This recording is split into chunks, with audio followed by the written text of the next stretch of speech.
हरिओम। मैं श्रीकांत शर्मा आज एक बहुत महत्वपूर्ण विषय पे चर्चा करेंगे। आज हम भावचलित कुंडली के बारे में बात करेंगे। भावचलित कुंडली का महत्व ज्योतिष जगत में बहुत है, क्योंकि भावचलित कुंडली ये पूरी फलित को बदल देता है। भावचलित और राशि कुंडली दोनों अलग अलग राशियों को दर्शाता है, क्योंकि 12 राशियां हैं और 12 भाव है। हम गलतियां क्या कर लेते हैं, कभी कभी राशियों को ही भाव मान लेते हैं।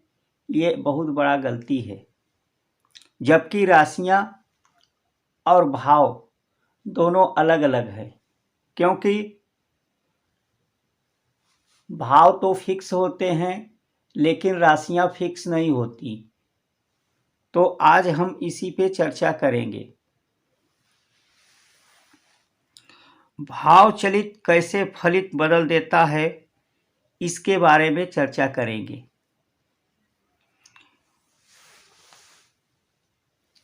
भाव चलित योग भंग कर देता है।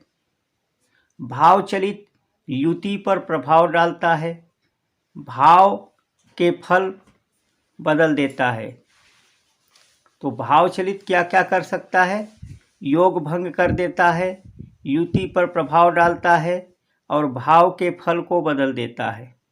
भाव के फल को कैसे बदल देता है? जैसे किसी कुंडली में गज केसरी योग बन रहा है, चंद्रमा तथा गुरु के योग से, युति से गज केसरी योग बन रहा है, लेकिन वहीं भाव चलित में वह अपने दूसरे भाव में बदल जाने पर, वह जो है अपने स्थान को बदल जाने पर गज केसरी योग को भंग कर देता है। कहीं कहीं पर भाव का महत्व अधिक है। जैसे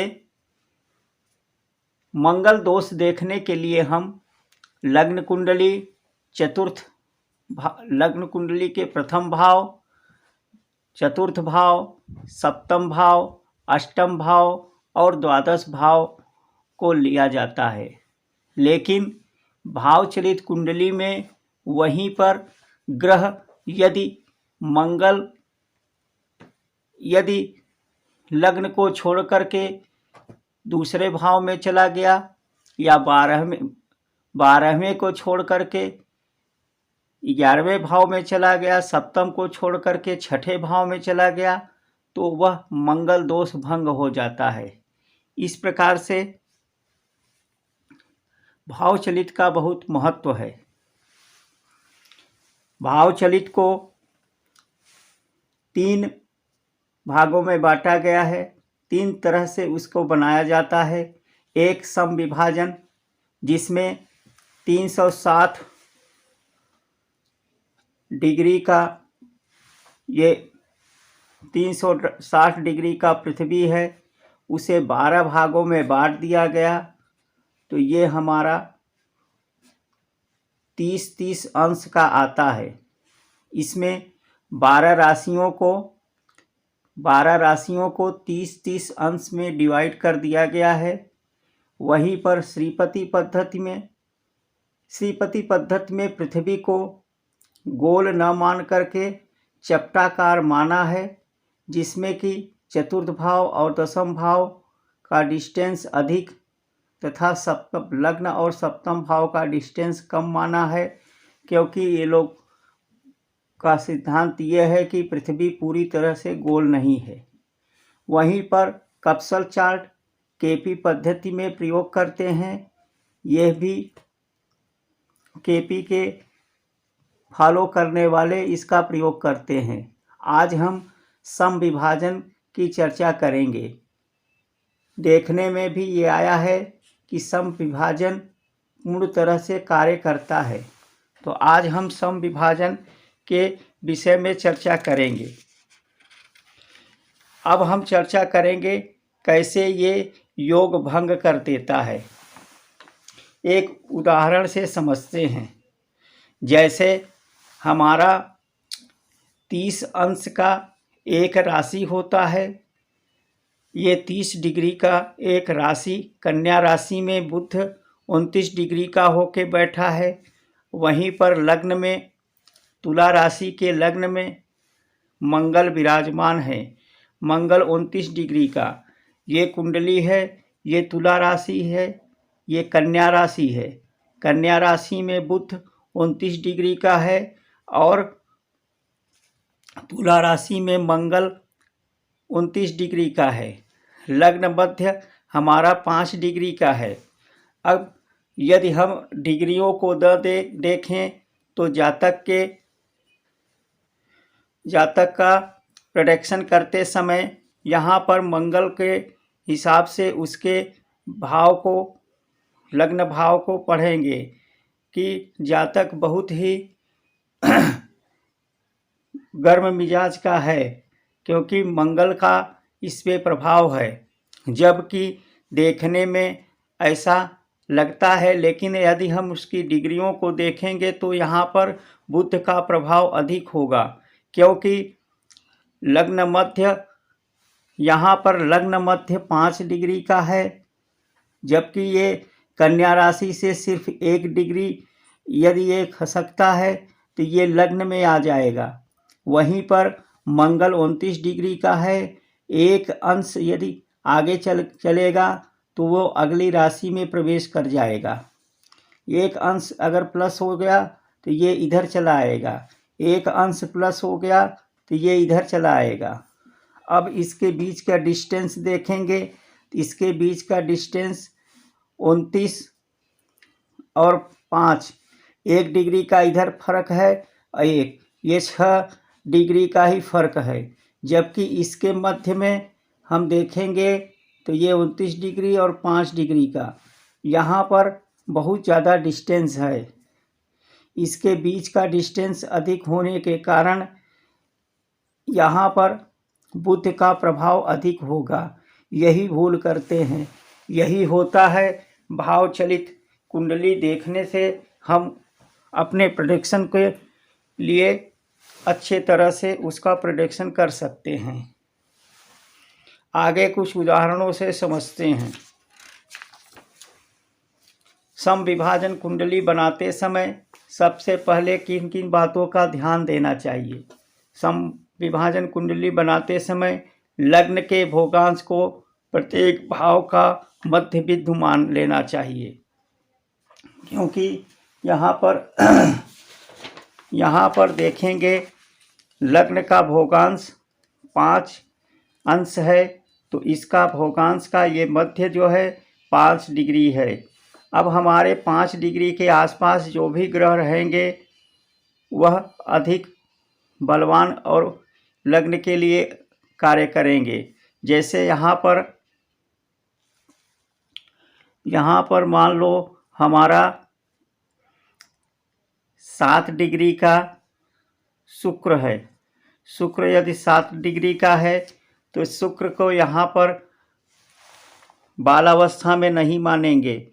यह बालावस्था में इसलिए नहीं है क्योंकि इसको कमज़ोर नहीं माना जाएगा, क्योंकि यह भोगांश के डिग्री से सिर्फ 2 डिग्री का डिफरेंस है, तो यह पूर्ण बलवान होगा। उसके बाद लग्न के भोगांश में से 15 डिग्री जोड़े या घटाया जाता है। जब भी हम समविभाजन करेंगे तो यदि हमारा 15 डिग्री के आसपास होगा तो उसमें कम होगा तो 15 जोड़ देंगे और अधिक होगा तो 15 घटा देंगे। आगे उसे हम समझेंगे। उस सीमा से बाहर जो ग्रह हैं वह अपना फल दूसरे भाव का देते हैं। जैसे यहाँ पर सीमा के बाहर जो ग्रह हुआ है, यहाँ बुध ये जो है लग्न पे अपना फल देगा और मंगल यहाँ पर दूसरे भाव में अपना पूर्ण फल देगा।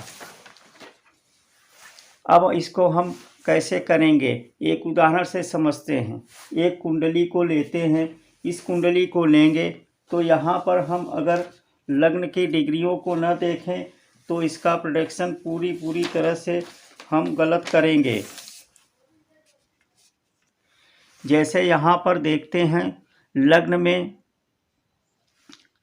चंद्र और शनि विराजमान हैं, वहीं पर यह कुंडली में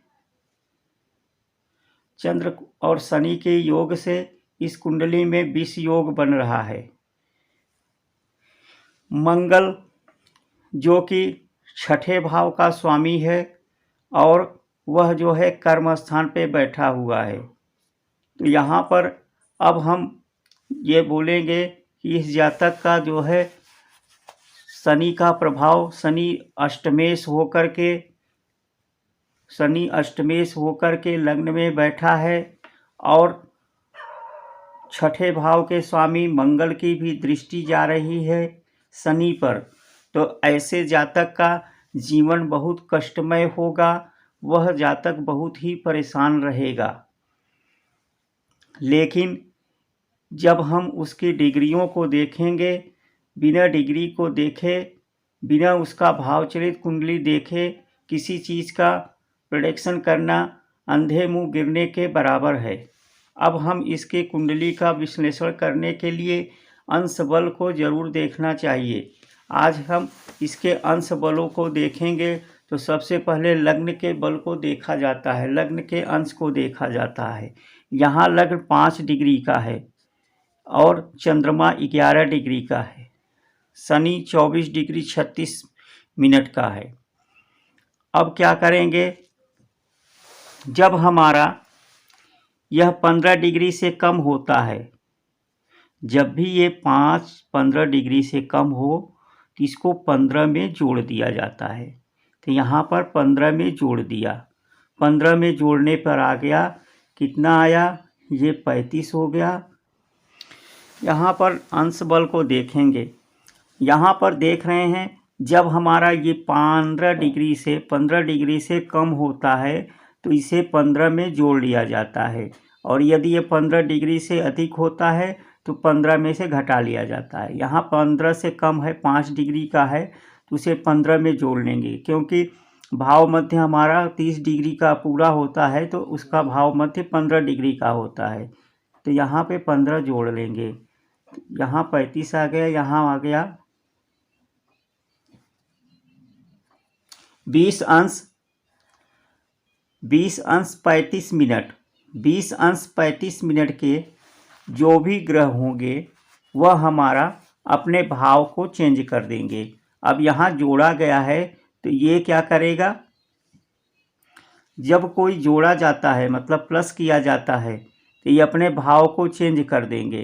तो यहाँ पर क्या करेगा, अब देखते हैं इसको हम भाव चलित बनाते समय कैसे बनाएंगे। भाव चलित बनाना है तो यहाँ पर क्या करेंगे, लग्न की डिग्री को लिख लेंगे। लग्न हमारा यहीं पे रहेगा, लग्न 5 अंश है। फिर यहाँ करेंगे चंद्रमा 20 डिग्री से जो अधिक है, जो 20 डिग्री से अधिक होगा वह जो है प्लस किया गया है। तो प्लस किया गया है तो वो जो है अपने जो अगले भाव में पिछले भाव में चला जाएगा। यहाँ पर क्या करेंगे, अब चंद्रमा को देख लो, बुध को देख लो। तो ये चंद्रमा शनि 28 डिग्री का है, 24 डिग्री का है, तो शनि अपने अगले भाव में चला जाएगा। शनि यहाँ आ गया, चंद्रमा यहीं पे रहेगा, चंद्रमा यहीं पे रहेगा। उसके बाद बुध को देख लेंगे। बुध हमारा 20 डिग्री है, 20 डिग्री से अधिक हो गया तो ये बुध यहाँ आ जाएगा। फिर उसके बाद सूर्य, यहाँ पे चंद्रमा रह गया, शनि इसमें चला गया। फिर ये हमारा यहाँ बचा सूर्य भी यहाँ 26 डिग्री का है, 20 से अधिक है तो ये अगले भाव में आ जाएगा। यहाँ सूर्य आ गया, यहाँ केतु केतु यहीं रहेगा क्योंकि 7 डिग्री का है। उसके बाद गुरु भी अपने लाभ स्थान पे चला जाएगा। मंगल भी 20 डिग्री से अधिक है, मंगल भी लाभ स्थान पे चला जाएगा। बाकी सारे ग्रह को राहु 7 डिग्री का है तो यहीं पे रहेगा। शनि शुक्र 11 डिग्री का है, शुक्र भी यहीं रहेगा। अब इस कुंडली का पूरा चेंज हो गया। तो यदि हम इसका प्रेडिक्शन करेंगे, इस कुंडली का व्याख्या करेंगे तो अलग रिजल्ट आएगा। यदि हम भाव चलित से करेंगे तो अलग रिजल्ट आएगा, क्योंकि इसके मैक्सिमम ग्रह जो है अपने भाव को चेंज कर दिया है। यहाँ तो इसका जो है पूरी प्रेडिक्शन ही बदल गया। इसके लिए क्या करेंगे, अब कुंडली में देख रहे हैं लग्नेश लग्न में आ गया, चंद्रमा लग्न में है, सूर्य लग्न में है, सूर्य तृतीयेश होकर के लग्न में है। अब जो है शनि अपने से अगले भाव में चला गया। यहाँ जो विष योग बन रहा था वो भी भंग हो गया। यहाँ पे लाभ स्थान पे मंगल और गुरु आ गए। यह जातक इंजीनियरिंग के फील्ड में, जबकि इसने बीटेक आईआईटी खड़गपुर से बीटेक किया और ये अच्छे पोस्ट पे है। आईआईटी जैसे संस्था से बीटेक करना इंजीनियरिंग फील्ड के लिए बहुत बड़ा उपलब्धि है। तो कुंडली में इस प्रकार से भाव चलित का महत्व है। आगे कुछ उदाहरणों से और समझते हैं।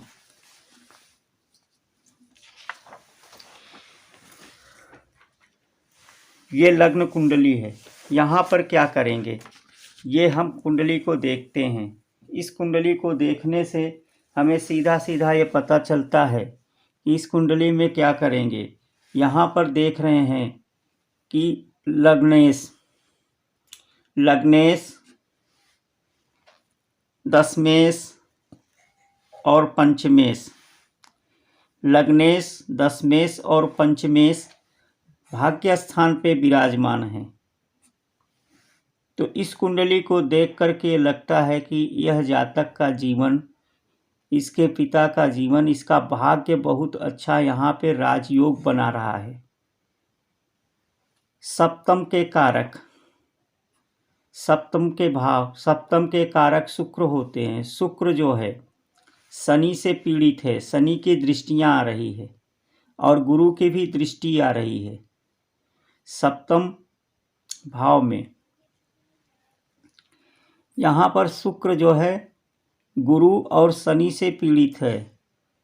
तो जातक का वैवाहिक जीवन तो ठीक नहीं है, लेकिन उसके भाग्य स्थान पे सूर्य मंगल बुध जो लग्नेश है, दशमेश है, पंचमेश है, इसका योग बन रहा है। ऐसे कुंडली देखने से तो ये बहुत अच्छा योग बनेगा। लेकिन जब हम लग्न कुंडली को डिग्रियों को देखते हैं तो हमारा पूरा प्रेडिक्शन ही बदल जाता है। यहाँ पर देखेंगे तो लग्न हमारा 27 डिग्री का है। तो 27 डिग्री के आसपास के जो भी ग्रह होंगे वह पूर्ण बली कार्य करेंगे। वैसे तो देखने में लगेगा कि शनि हमारा 29 डिग्री का है तो वृद्धावस्था में है, सूर्य 28 डिग्री का है, वृद्धावस्था में है, बुध 22 डिग्री का है, वृद्धावस्था में है, शनि 28 डिग्री का है तो वृद्धावस्था में है। तो ये अपना कार्य मृत अवस्था में है तो अपने कार्य नहीं करेंगे, जबकि ऐसा नहीं होता। सिर्फ हमें जो भी डिग्रियों का कंपेयर करना चाहिए तो हमें लग्न की डिग्री से ही कंपेयर करना चाहिए, न कि हमें भाव मध्य 15 डिग्री के आसपास के ग्रहों को। यहाँ पर 27 डिग्री का लग्न है तो 27 डिग्री के आसपास के जो ग्रह हैं वह पूर्ण बली होंगे और अपने पूरे कार्य करेंगे। तो यहाँ पर हम देखेंगे कि ये हमारा 27 डिग्री का है। 27 डिग्री का होने के कारण ये क्या है, 15 से अधिक है। तो क्या करेंगे, 27 डिग्री 15 से अधिक है तो इसमें क्या करेंगे, 15 माइनस कर देंगे। अगर हमारा कम होता तो 15 जोड़ देते, यहाँ 15 माइनस करेंगे तो ये हमारा 17 डिग्री आ गया। ये हमारा 12 डिग्री। अब 12 डिग्री के जो आसपास होंगे, 12 डिग्री से कम होंगे, वो अपने जो है स्थान बदल देंगे। तो यहाँ पर क्या है, लग्न लिख लेंगे। यहाँ पे ये जो है 13 डिग्री का है तो कम हो रहा है। जब कम होता है तो ये जो माइनस हुआ है तो पीछे की तरह जाता है, प्लस होता है तो आगे की तरफ जाता है। ये कहाँ चले जाएगा, लग्न में। लग्न में आ गया गुरु। फिर यहाँ पर देखेंगे ये जो है 16 डिग्री का है, तो ये 16 डिग्री का है। यहाँ पे गुरु यहीं पे रहेगा क्योंकि ये जो है 13 डिग्री का है। ये 16 डिग्री का यहीं पे रहेगा। ये यहाँ रहेगा, यहाँ रहेगा, यहाँ रहेगा। शुक्र भी यहीं रहेगा। यहाँ पर मंगल 9 डिग्री का है। 12 डिग्री से कम है तो ये हमारा पीछे खिसक जाएगा, मंगल यहाँ आ जाएगा। अब यहाँ पे क्या बचा, सूर्य बचा, और क्या बचा, बुध बचा। और यहाँ पे चंद्रमा 6 डिग्री का है तो ये जो है एक भाव पीछे खिसक जाएगा, तो यहाँ चंद्रमा आ जाएगा। यहाँ पर कुछ नहीं बचा। यहाँ पर केतु और शनि है। ये हमारा भावचलित कुंडली हो गया। अब यहाँ पर देखेंगे भावचलित कुंडली में जो यहाँ राजयोग बन रहा है, यहाँ पर अष्टमेश शनि आ गया, अष्टमेश चंद्रमा यहाँ पे आ गया। अष्टमेश के आने से यह पूरा राजयोग भंग कर दिया। जैसे बहुत कितना भी अच्छा दूध हो, उसमें एक बूंद नींबू डालने से पूरा दूध खराब हो जाता है, दूध फट जाता है। उसी तरह से यहाँ पर एक जो है अष्टमेश का ग्रह आ जाने से ये पूरा भाग्य इसका जो है, क्योंकि पंचम भाव 9वें भाव से पिता का विचार किया जाता है। इनके पिता की स्थिति बहुत ही दयनीय रही, क्योंकि यहाँ पर अष्टमेश आकर सूर्य के साथ अमावस्या का योग बना दिया। तो ये जो है इनका जीवन बहुत मुश्किल से इनके जीवन कट रहे हैं और बहुत परेशानियां झेल रहे हैं। इस तरह से हम लग्न कुंडली और भावचलित कुंडली का कंपेयर करके ही कुंडली का विश्लेषण करना चाहिए। लग्न कुंडली का महत्व अलग ही है, लेकिन भावचलित कुंडली को कभी भी बिना देखे हमें किसी तरह का प्रेडिक्शन नहीं करना चाहिए।